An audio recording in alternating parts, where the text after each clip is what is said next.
Good evening and welcome to the 2018 Minty Awards Dinner Gala.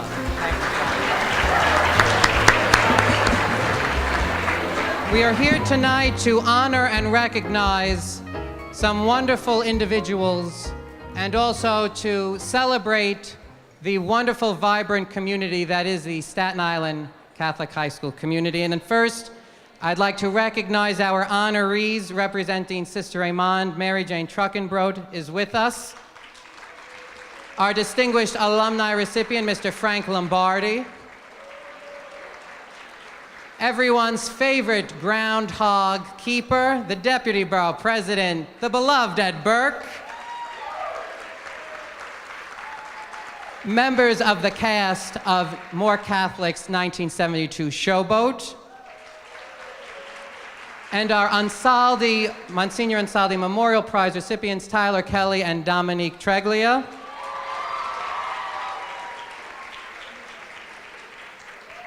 We also have with us some honored guests. Judge Vincent Del Giudice and Judge Anthony Giacobbe are with us. And from the Archdiocese, Mr. Michael Capitelli and Mr. Nick Iacona. Several former honorees are with us tonight. Miss Loretta O'Hara, Ms. Donna D'Amelio, Ms. Betsy Jocelyn, members of the Wagner College Theater faculty led by Jeopardy champion Mickey Tenenbaum, and Susan, but you weren't on Jeopardy, so. The Staten Island Advanced, Dr. Gracelyn Santos, Rosemary Callahan and the Staten Island Children's Theater, and Doreen Cugno and the St. George Theater. And of course, our wonderful hosts, Lois and Richard Nicotra. And the chair of Snug Harbor is also with us, Mr. Mark Loria. And a big welcome to all the principals, directors, students, and alumni that are joined us for this evening. There are so many of you here, and to see you wanting to give back as we celebrate the theater community in our schools is quite special. And we are also joined with our former borough president, James Molinaro,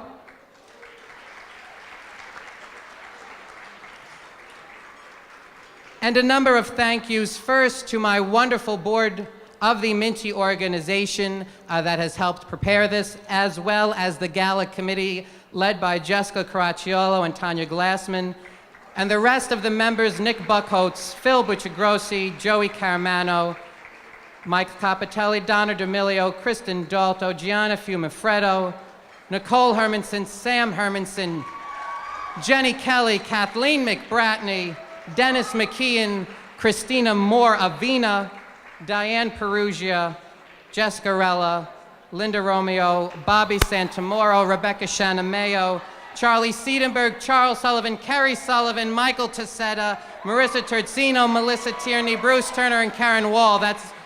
We're done with the names.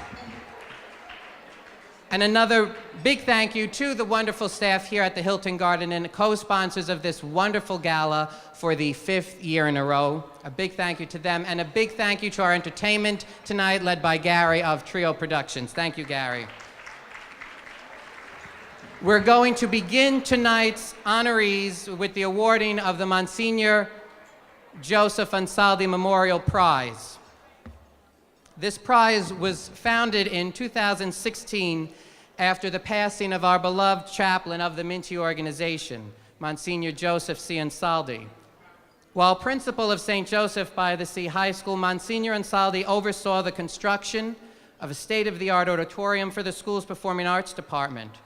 Throughout his tenure at Sea and later as chaplain of Monsignor Farrell High School, St. Joseph Hill Academy, and St. Peter's Boys High School, Monsignor Ansaldi was a strong supporter of the arts and of the students involved in them.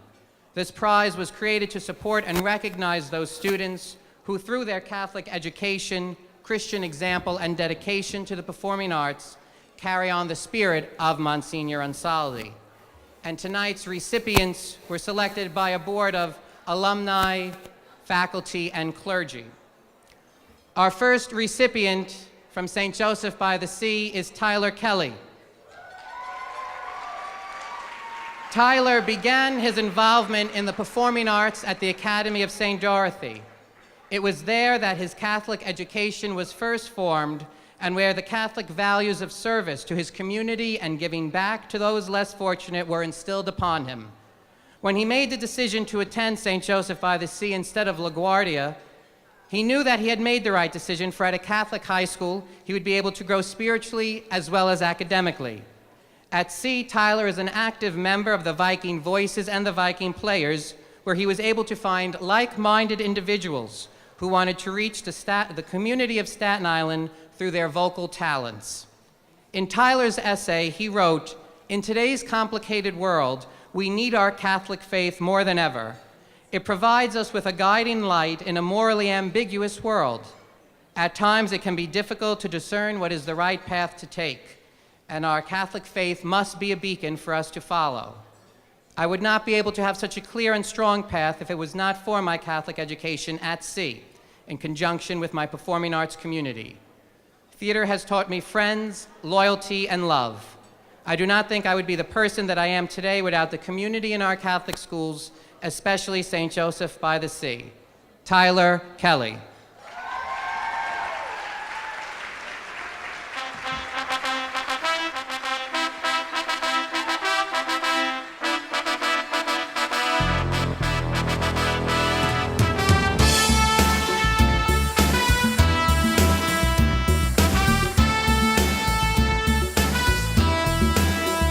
Our second recipient of the Monsignor Ansaldi Memorial Prize is Dominique Treglia of St. Joseph Hill Academy. Dominique has been involved with theater since the age of 5. Throughout her high school theater career, the stage has turned into a second home and a safe place. Directors have become second parents, and castmates have become brothers and sisters. She has learned discipline, self-love, and that when you put your trust in God, He will never disappoint. Dominique wrote, "Being in Catholic school all my life, I have been taught that we are all created by God and made in His image and likeness. Theater truly exemplifies this lesson. In the drama community, there is no judgment, and everyone is free to express themselves just as God created them. We accept one another and embrace our differences.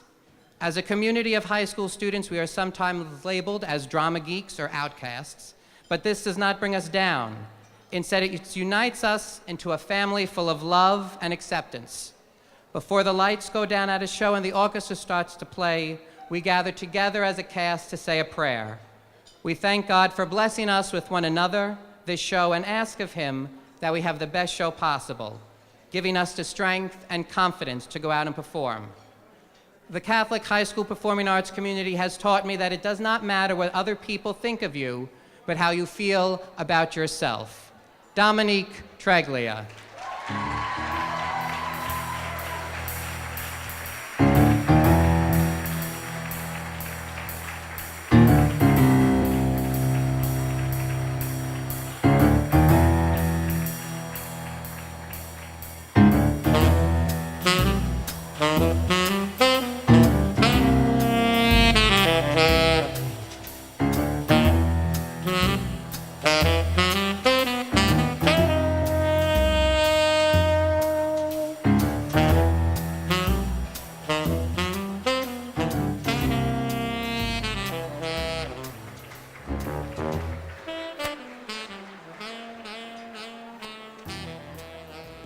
We now would like to turn our attention to another guest that has joined us. The Chief of Staff to Councilman Steve Matteo, David Carr, is with us.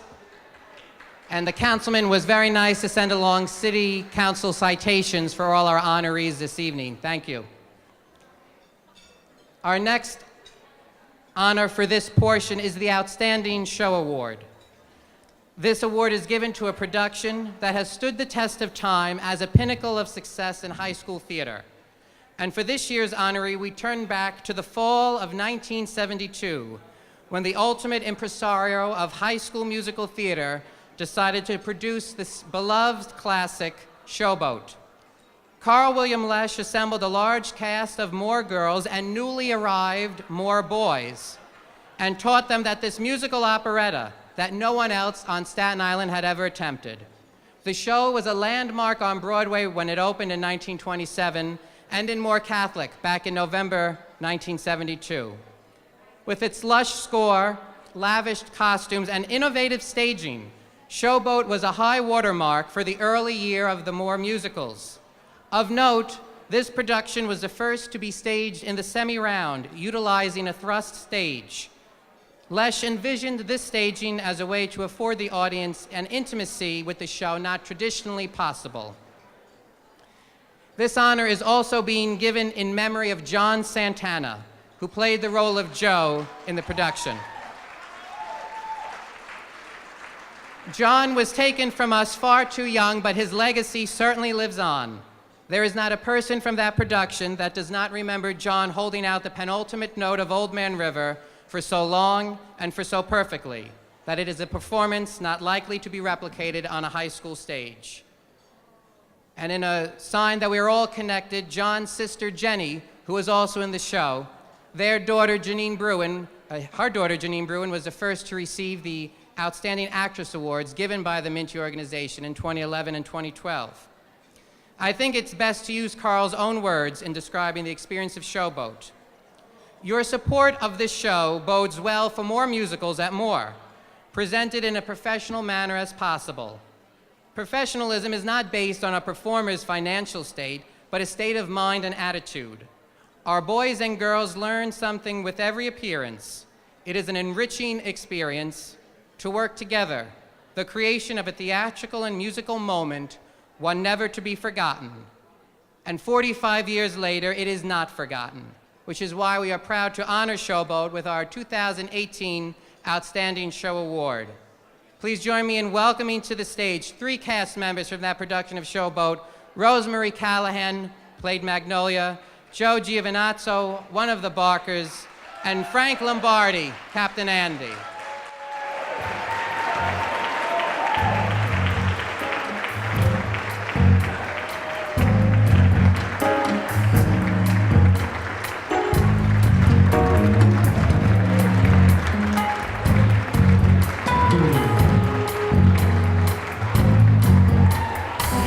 Say that neon lights are bright on Broadway. They say there's always magic in the air. But when you're walking down the street and you don't have enough to eat, the glitter rubs right off in your nowhere. To help me with presenting this next honor, please welcome Minty Award winners James McKean, Joseph O'Malley, and Mr. St. George, Vin Innocente.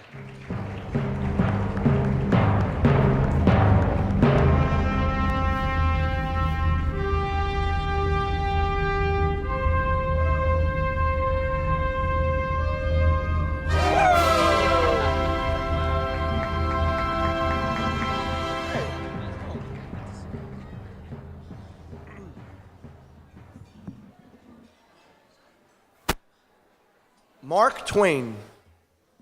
Will Rogers. Ed Burke.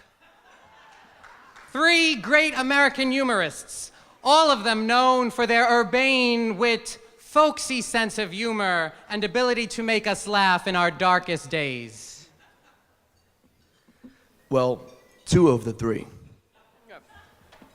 Ed always likes to speak about how he abhors public speaking and how he hates it so much, which is interesting because as a student, he was cast in 1776 in a role that required him to come on stage, speak 3 lines, and then drop dead.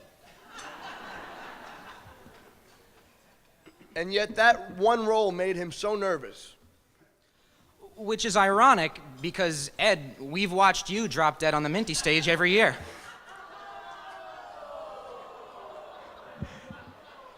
Ed has been a constant and fierce supporter of the Minties from day one.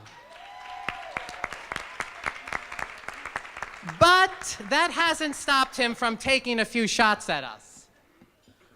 Welcome to the Minty Awards, or as some of us call it, Long Day's Journey into Night. Did you hear they're writing a musical about the Minty Awards? Yeah, it's about a backstage naked view of the performance. It's called The Full Minty. Michael Pinto is the founding father of the Minties. You could say he's your Hamilton. But don't ask him to sing anything, because I hear he gets a bad rap. These are all real jokes that he has told at the Minties over the years. And they got the same reaction then. But of course, it would not be an Ed Burke appearance without the corniest of jokes and those beloved puns. Did any of you see Groundhog's Day, the musical? Just don't have dinner before the show. It might repeat on you.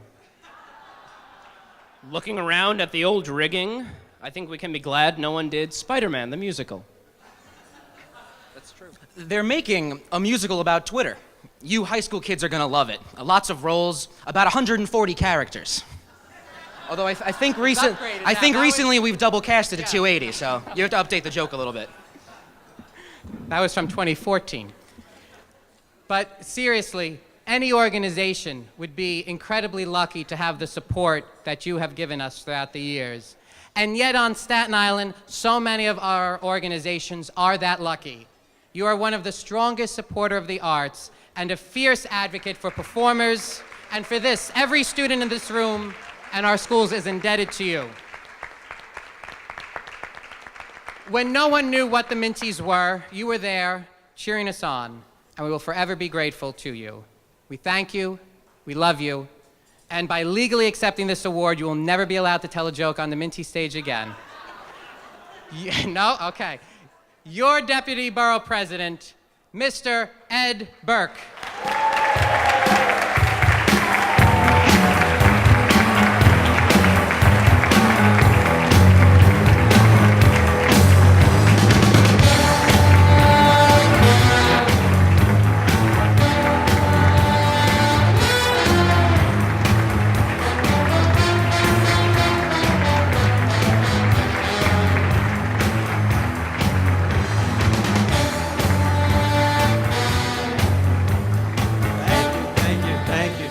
Thank you.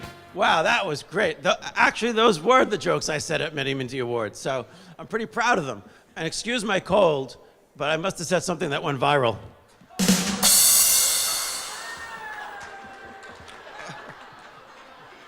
You know, there's an old theater joke, and it just shows you they have a few things backwards. You put together a great bunch of actors in a cast, and then you go tell them to go out on stage and break a leg. That doesn't make sense. Bad. But listen, I love to torture Mike Pinto with bad puns, but in seriousness, what a great, great, great achievement he's made in creating and now sustaining and making an incredible success, the Minty Awards. Michael, that's just amazing.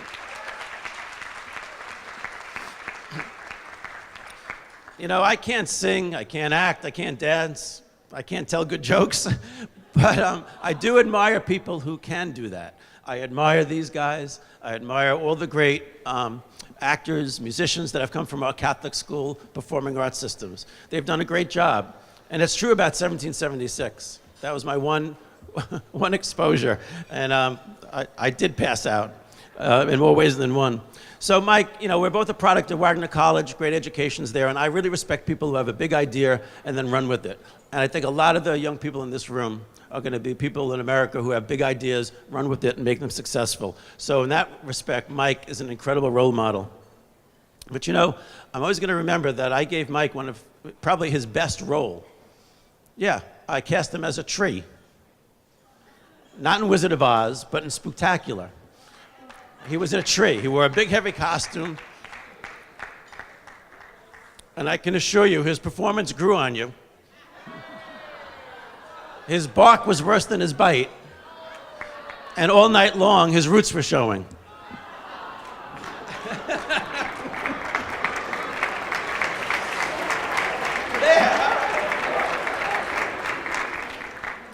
So, you know, as these gentlemen said, I do believe theater helps kids. In fact, I've seen it really save some kids' lives They didn't have an identity anyplace else. Theater gave them that identity. It gave them incredible ability to speak in front of people that they'll have for their whole lives. And it gave them a sense of being. They're proud of who they are. My intern, young Joe Brownfield, said the other day, theater is a doorway to confidence. And that's great, because I remember as a kid not having confidence at all. And so the theater programs are very important, not just for the fun, the performing arts, but for what we're building in these young people, this confidence to go forward into the world and do wonderful things.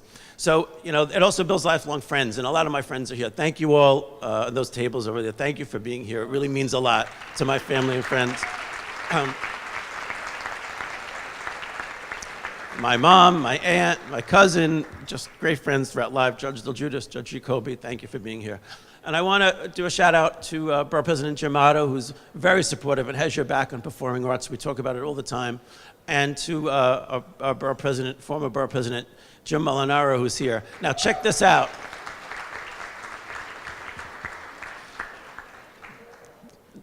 At a time when perhaps there isn't enough support for performing arts, we had an opportunity, a kind of a once-in-a-lifetime opportunity, to create a performing arts center in one of our schools.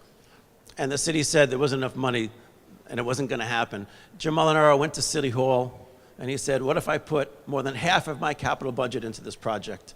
Will you build it? And the city said, well, if you're going to do that, yes, we will. He built that building because he believed in these kids and he believed in the power of performing arts to help kids move forward. Jim, thank you. We will never forget what you did for us. Thank you. Oh, and I also want to thank the Staten Island Advance, Graceland Santos, Brian, Layla, and Carol Ann Benanti. They put a spotlight on young actors that's just amazing. They make them feel like stars just by featuring them in the Advance. So thank you to everyone there. And finally, let me leave you with this. In terms of being in government, we have a world of problems out there, but we cannot neglect the arts. And I think there is a renaissance going on because I think people in government do recognize the value of it. The St. George Theater, what a remarkable story, thanks to Doreen and her sisters and mom. The St. George Theater is an amazing success story. The music hall at Snug Harbor is going to be renovated, so that's going to be a robust place for performing arts. Let's hear it for Snug Harbor. And then community theater throughout Staten Island. My friend Lillian, thank you for bringing so many people to this. She invited me in the middle of the summer, 90-degree weather, to go see King Lear. You might as well have asked me to take cough medicine for 2 hours. And I said, really? But we went, and it was remarkable. It was great. Staten Island has this incredible, incredible panorama of local theater, and we're going to shed an even brighter light on that in 2018, let me assure you. And the Mintys are part of it. So, the actor Patrick Stewart said, one of the really nice things about being an actor is that no experience is wasted. And that's my experience with these guys and with a lot of the young people. They just devour life, and they're so robust and so engaged. Really, really great kids. You're outstanding young people. To all of you here from the Catholic high schools, absolutely. And you know what? All the world's a stage, right? So go bound out on that stage of life. Do great things, and maybe you'll win a Minty Award on the way. Thank you, everybody.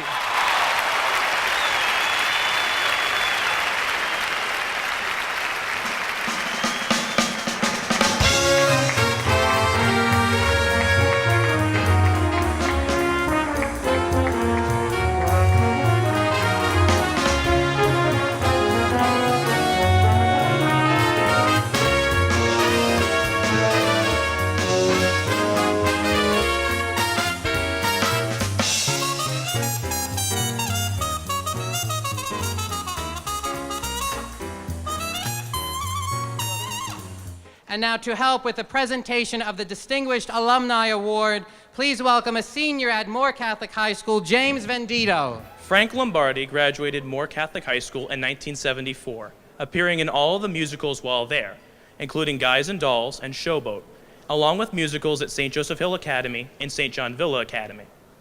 He began his writing career in New York City, writing jokes for nightclub acts, including Waylon Flowers and Madam. His professional career began in Los Angeles in the 1980s. Performing at the legendary Groundlings Improv Comedy Theater led to writing jobs in children's television for Hanna-Barbera Studios and Nickelodeon. He broke into primetime as a writer on shows for Shelley Long and Judith Light. He went on to write for David Carey's first ABC sitcom, The Good Life, David Schwimmer's first sitcom, Monty, as well as on the NBC hit, Mad About You. His longest success came as writer and executive producer of The Nanny for 6 seasons on CBS. The show, often in the top 10, garnered numerous Emmy and Golden Globe nominations within 2 wins. During those years, he wrote for guest stars such as Bette Midler, Elton John, and Elizabeth Taylor. Frank went on to write and produce other sitcoms, including First Time Out, Run of the House, Living with Fran, as well as writing for the show Gilmore Girls. He developed shows for Tyra Banks, wrote several national commercials, a Fox daytime talk show, the television feature Nikki Deuce, and the feature film Treasure Island. Most recently, he was the writer and executive producer of the TV Land sitcom Happily Divorced, and is currently in development on a new series. His body of work includes some of the most popular shows of the last quarter century. Those that he has worked with literally run the gamut of the greatest of American entertainers. He is beloved by all who meet him, whether it is family or friend, and we are proud to have an exemplary representation of More Catholic and Staten Island. Ladies and gentlemen, the 2018 Distinguished Alumni Honoree, Frank Lombardi.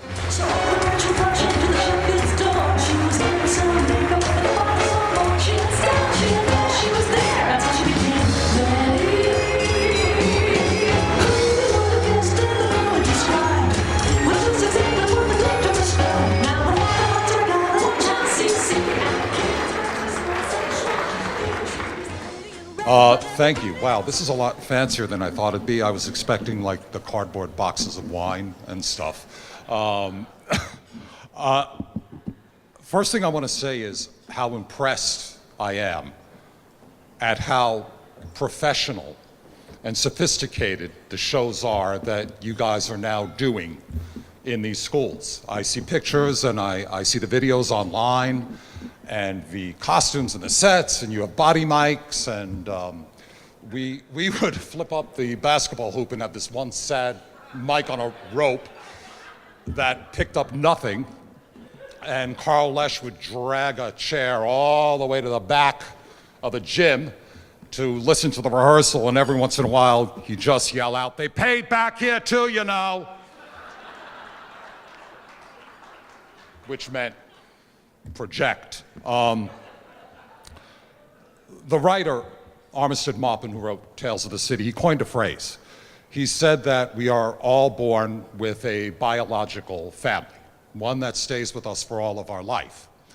But it's just as important that we find our logical one, the group of people who we are just naturally drawn to, with whom we just naturally seem to fit. Now, this past summer, a group of us gathered at the home of Betsy, who's here tonight, who I'm sure you all aspire to because she went from these shows to a decades-long career on Broadway. But we had all met doing high school theater. And a friend who was there, who's also here tonight, who was in all the shows with us, just sort of reminisced about a call that she had gotten from a girl in her class who I guess was doing props for the Hill show, just begging her to please show up that night and help her backstage. And for her, that was the beginning. And she remarked that she's often thought about how different her life would have been had she not said yes. Now, for me, it was just walking out of school one day, just going home and seeing a sign on the glass of the cafeteria that said auditions today inside. I think it was Guys and Dolls. And deciding to walk in. Now, you know, I went to an all-girls school. It had gone co-ed, but the upper classes were still all girls. So the school still, when they did their big musicals, they needed the boys to come from other schools. So I walked into the cafeteria that day, and there were all these guys sitting there that I didn't know, mostly from Farrell. And some of the guys who were sitting in that cafeteria that day are sitting here tonight. They're right at my table. And after that show, they said to me, "We're doing another show at this girls' school, so why don't you come be in that?" And I said, okay, and so I did. And we went from show to show to show. And for me, that's how it began. And so my small little circle started to grow. But I didn't know then that these people that I started hanging out with when I was 14 and 15 years old, just being silly teenagers, going to rehearsals, grubbing rides home, going to the diner, parties, basements, hanging out at each other's houses, eating in each other's kitchens with our mothers feeding us, would be the same people with our same mother still feeding us when we were 20 and 30 and 40 and on and on. So this group that had met doing high school theater became, and now, for me, 45 years later, plus, we still are an inextricable part of each other's lives. We went through all the stages side by side together. College, breaking out and going out on our own, starting our careers, relationships for some, marriage, kids, and the loss of some of us, which we also got through together. And incidentally, we still talk about those that we lost as if they're still here, because to us, they still are, except now that it's in between talking about a great osteopath that we found or where the closest bathroom is. But we still talk about them. And finally, the loss of parents. Now, mine passed 40 years apart, and these same friends were by my side both times. So I too have often thought about what my life would have been had I not walked into that cafeteria that day to be in the high school show. So to the young people who are here tonight and doing these shows and who want to have a career in the business, you will take much away with you from doing these shows. And I wish you much, much success. But more importantly, I wish that you also take away what I took away, and that's that you also, like me, find your logical family. Thank you.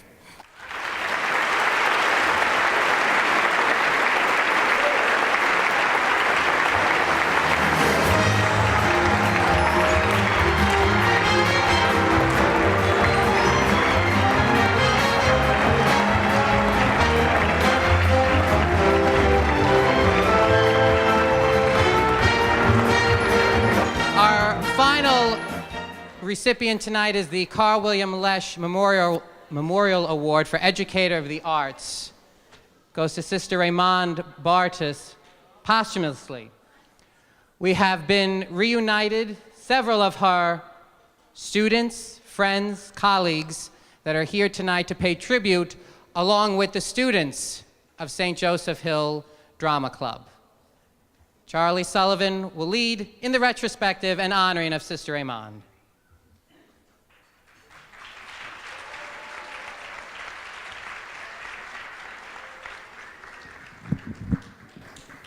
Good evening.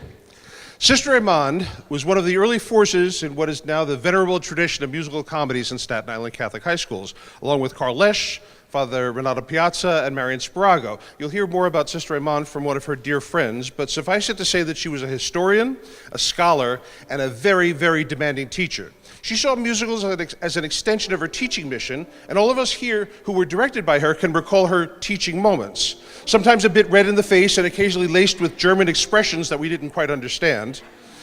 But part of her mission was to educate us in the history of musical theater, which involved choosing shows that were not in the vocabulary of the average high school student. Many a time, Hill students found themselves saying, "What's a Roberta?" Or, "Is Happy Hunting about bears?" But we learned, and so we thought it would be fitting to take you through on a tour of the 14 musicals Sister Raymond directed at St. Joseph Hill, grouped by the historical eras from which they came. The first we'll deal with are the teens, meaning the 1910s. Some of the earliest musicals to appear on Broadway, not necessarily the most memorable. Sister presented 3 musicals from that era: Rudolph Frimmel's Firefly, Jerome Kern's Very Good Eddie, and McCarthy and Tierney's Irene. Now, the music from this era mostly is unfamiliar to us now, with at least one exception. Can anyone recognize the tune? Where's Michael? Michael Batantier, you'll know it. Yeah, he knows it. That's right, You Made Me Love You, which is from Irene. The plots of these musicals can be summed up as possible, as follows. They were pretty much all the same. Youngsters down on their luck fall in love with rich people, complications arise, hilarity ensues, and the leads wind up happy and rich. Now, gimme, gimme, gimme, gimme what I cry for. Come on, everybody. You know you got the kind of kisses that I sigh for. You know you made me love you. And that was the only memorable song from the 1910s. Skipping briskly to the 20s, Sister Iman showed her affection for the Gershwins, directing both Lady Be Good, a Fred and Adele Astaire vehicle, which coincidentally was about a brother-sister dance team, and OK, a rollicking comedy about bootleggers and prohibition.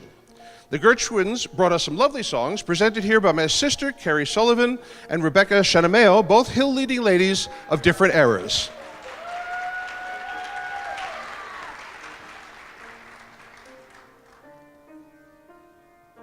Someday he'll come along, the man I love, and he'll be big and strong, the man I love. And so all else above, I'm waiting for the man I love.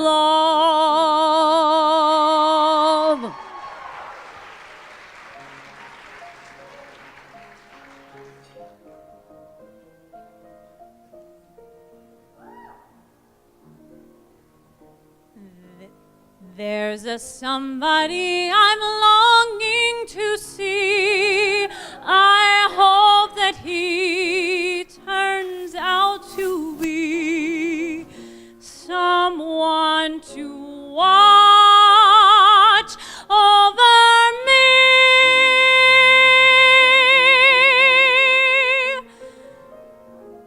Someone to watch over me.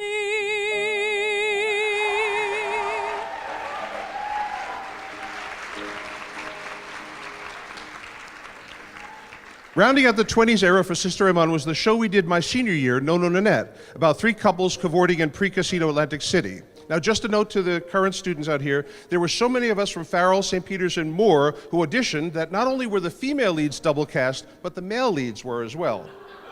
Think about that. Now, and as a special treat for all of you who have been choreographed by Loretta over the years at Hill, including everyone on this stage, here are Loretta O'Hara and Bob Maggiardini recreating one of Loretta's dance numbers from No No Nanette.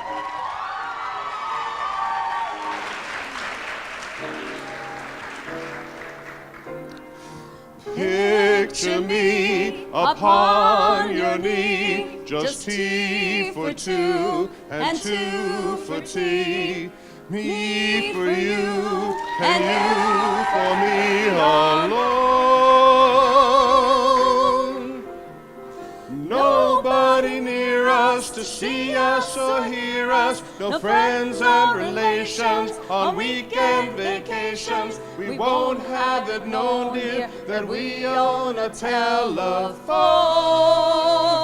Dear, day will break and you'll awake and start to bake a sugar cake for you to take, for all the boys to see. We will raise a family, a boy for you and a girl for me. Can you see how happy we would be?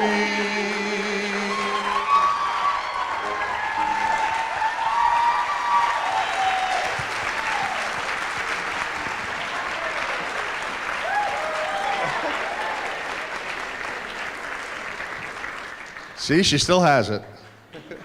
Heading along to the 30s and 40s, these were lean decades for Sister Iman, only two musicals from that era. Jerome Kern's Roberta, basically about a fashion show, and Frank Lesser's Where's Charlie, about cross-dressing hilarity at Oxford. Each yielded a few standard hits, including the song from Roberta you are hearing now, which has been covered by everyone from Frank Sinatra to Nat King Cole to Charlie Parker to the Platters to Jerry Garcia, who, by the way, was named after Jerome Kern, to Barbra Streisand, and to Zoot and Rolf from The Muppet Show.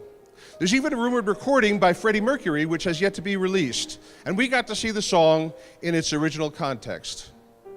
Smoke gets in your eyes. Now, turning briskly to the 50s, this is where Sister Iman was most at home. Musicals she fondly recalled and with which she wanted to inspire us. They included The Boyfriend, a musical well suited to an all-girl Catholic high school as it was set in Madame Duvernay's School for Girls and had a ton of parts for females. Happy Hunting, a show about a Philadelphia widow's quest to find her daughter a husband in Monaco. And then there was Plain and Fancy. Well, it's a musical about the hilarious hijinks of the Amish. Enough said. Here to sing the song he sang as a high schooler in Plain and Fancy, the very fancy Bob Margidini.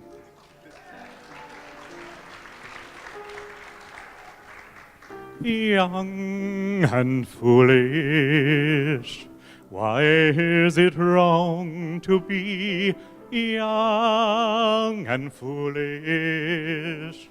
We haven't long to be.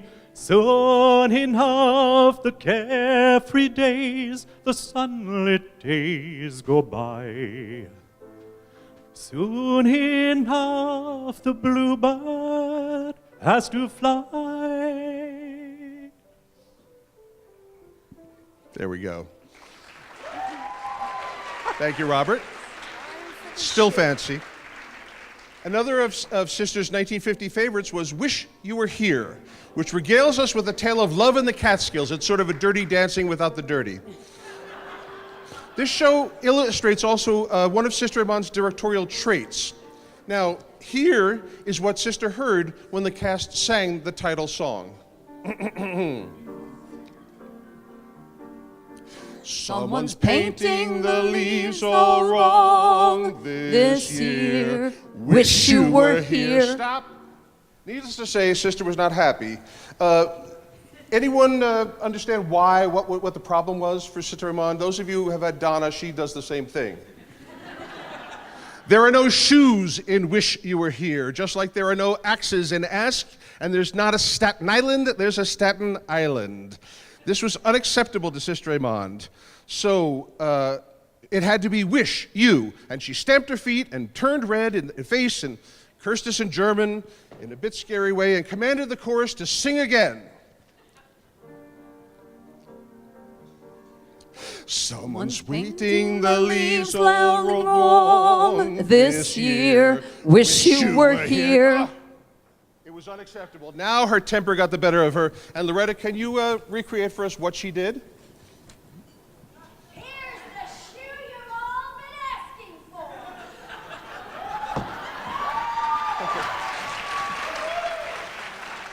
After that, the chastened actors, musicians, choreographer, musical director, janitors, security guards all joined in. Wish you were here. Wish you were here. Wish you were here. And that really did happen. Another of Sister Iman's favorite 50s musicals was Bells Are Ringing, a jaunty tale of a lonely telephone answering service operator and the client with whom she falls in love. While we didn't know the show, we did recognize some of the songs, many of which are still pop and jazz standards, including the one Donna's playing right now. Anyone know the name? James, you know that, right? James McKeon, you know this song. Just in Time. And since we are just about of time, let's move on. Rounding out the Sister's 50s musicals, one that had not appeared on Broadway at all at the time she did it, Cinderella, which originally was presented on television. The plot I think you all know, and thus began St. Joseph Hill's decades-long love affair with Rodgers and Hammerstein. And here to remind us of that lovely song is the impossibly lovely Rebecca Shanamea. Impossible for a plain yellow pumpkin to become a golden carriage. Impossible impossible for a plain country bumpkin and a prince to join in marriage, and 4 white mice will never be 4 white horses. Such folderol and fiddly-dee, of course, is impossible. But the world is full of zanies and fools who don't believe in sensible rules and won't believe what sensible people say. And because these daft and dewy-eyed dopes keep building up impossible hopes, impossible things are happening every day.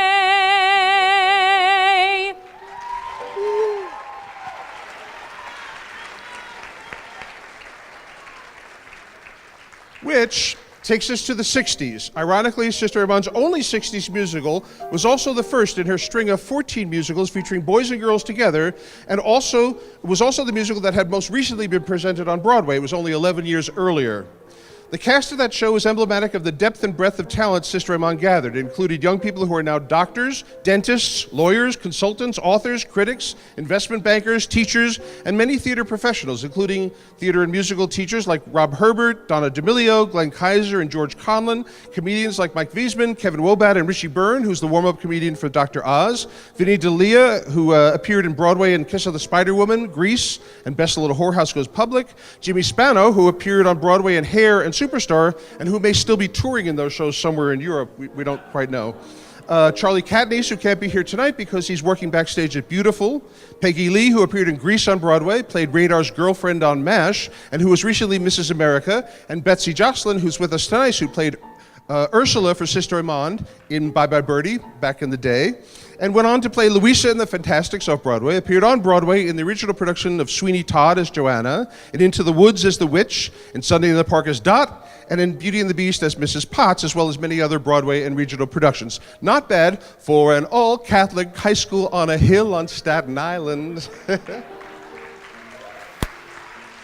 And here to perform an iconic number from Bye Bye Birdie are current members of the St. Joseph Hill Drama Club, continuing in the wonderful tradition begun by Sister Iman so many years ago, including Elby, who is a Minty Award winner, not last year, the year before. If she were here right now, Sister Iman would be very, very pleased, but you would all get notes on your pronunciation afterwards.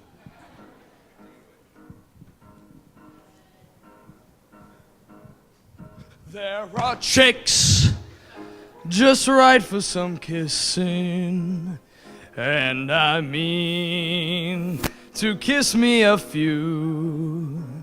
Man, those chicks don't know what they're missing.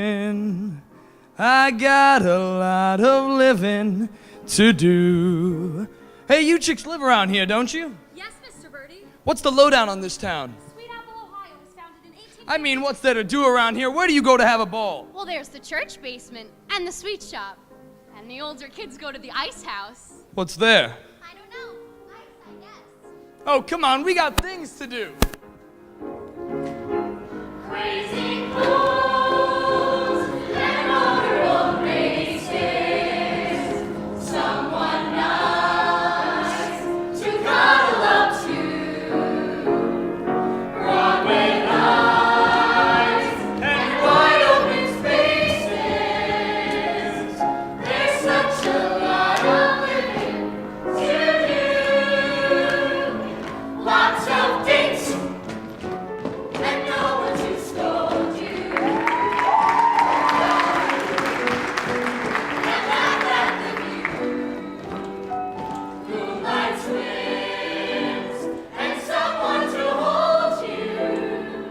Yeah, we've got a lot of living to do. Wow! There's music to You play, know it. places You to know go, it. people to see. Everything, Yeah! you and me. Oh, life's a ball. If only you know it. And it's all just waiting for you. You're alive, so come on and show it. Oh, we've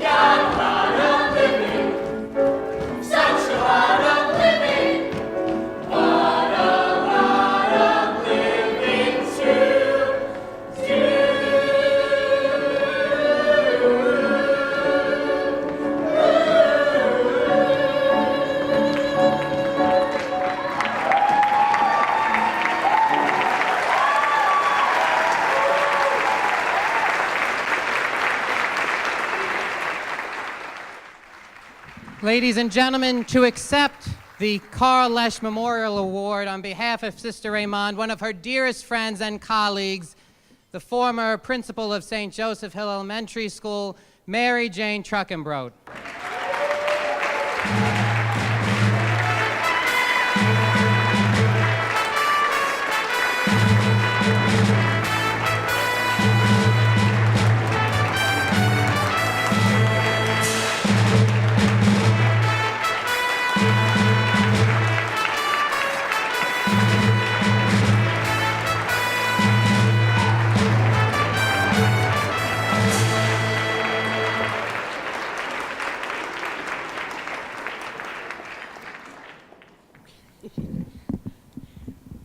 If Sister is watching from heaven, I guarantee you she's enjoying the dancing.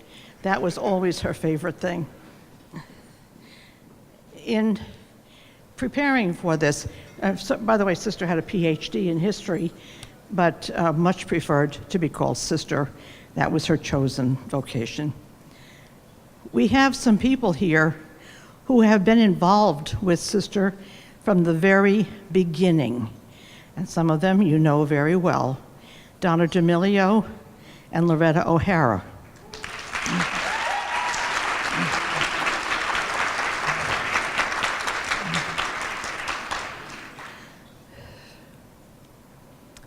I realized that somebody who has the background and what was done in her lifetime, you can't do alone. You have to have helpers and be wise enough to know people who can help you. And so I have a list of a few of them, and some of them I know are here. And I want you to know that were very, very important to Sister in your own way, and we want to rejoice in having you through the years and still with us. You might recognize them. Jack Nisi, George Conlon, Glenn Kaiser, I know he's here. Okay. Rita O'Hara, who was Loretta's mother, and she took all of the numbers off the chairs at the end of the fourth performance for every year that she was there. She had some strange substances that she would use. We weren't quite sure what they were, but we were very happy when we finished the job. Okay? Rosemary DeFreitas and Jackie Clifford, who took phone orders over the phone and had a lot of fun doing that. Okay. Yesterday I had the pleasure of having an afternoon with Sister Charlotte, who was the one who started this. And I wanted to see what her feelings were about it. And I said, why did you do this, Sister? What was your point? And I thought sure she was going to say because of American theater and, the singing and the dancing. Not at all. And the girls who were here, I want you to pay attention to what Sister Charlotte was her aim in starting the drama club. She was the one who requested Sister Raymond to start it, and her point was not to bring the theater to you, but to get you to speak to the public, sort of what she did with forensics. But that was her aim, and I just thought you might be interested in that. And if you are one of those girls who are here and did get something from it, it would be very nice if you would send a little note to Sister Charlotte and tell her that it worked. It could be very, very small, but I think she would love to hear from you. She's in her 90s, and she's wonderful and spiffy and sharp as a tack. She would love to hear from you. I'd like to close with a toast to my dear friend. Here's to the woman who knows where she's going and will not stop until she gets there, who knows a lot, who knows not only what she wants to do from life, but what she has to offer in return.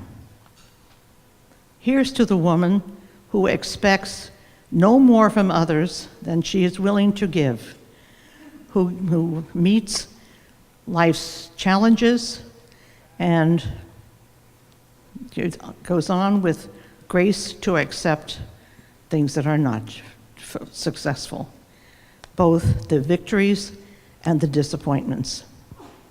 Here's to a woman who can be successful and self-confident without considering her ability to be understanding and compassionate. Here's a very special woman. Here's to you, Sister Raymond.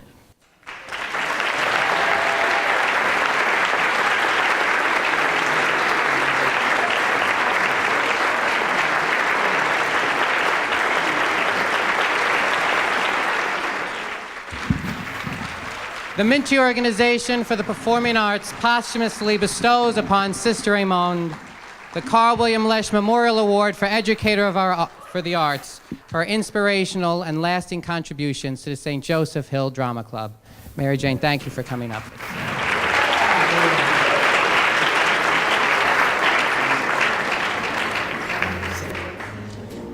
We have one more honor, and it's a surprise to the recipient.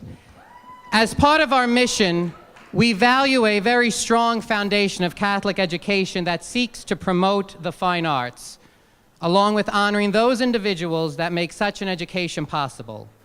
One such honor is the Spirit of St. Genesius Award, which is bestowed upon a member of the religious who has shown great support and dedication to the performing arts.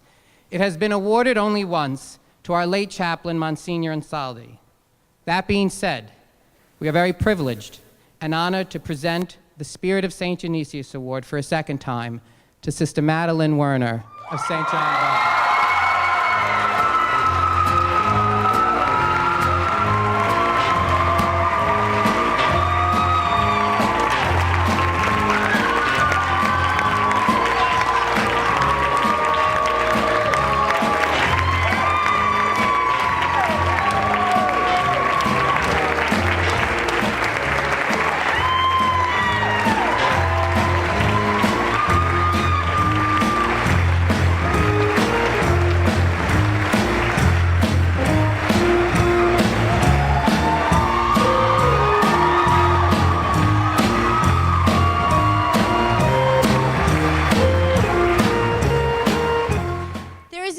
That has shined brighter on the Villa stage than the ever so talented Sister Madeline. In 2004, Sister Madeline first graced the Villa stage in their production of Hello, Dolly, where she played the part of Mrs. Rose. In an interview conducted by the Advance during the time, she recalled her response when she was asked to perform. When they asked me, I said to them, "You sure she's not a strip teaser? This person you want me to play?" And they said, "No. She's an old lady." I guess that means they think I could play an old lady. Though Sister Madeline entered the congregation of the Sisters of St. John the Baptist in 1968, she always seemed to find a way to remind the Villa girls that she wasn't born a nun. She has said, "I think it's important for the girls to see me doing other things, to get them to say, oh, look, she's a human being. She's normal." I tell them, I wasn't born a sister, and I wasn't born yesterday. I had boyfriends, and I had a boyfriend. So her joining the Villa family was only natural. Since 2004, some of her memorable roles include the beautiful singing nightingale in Once Upon a Mattress, a chicken in Honk, the ever-so-tough Joey Biltmore in Guys and Dolls, the egg-roll-eating Mr. Goldstone in Gypsy, not a nun, but a puppeteer in The Sound of Music. Give it up for Sister Madeline.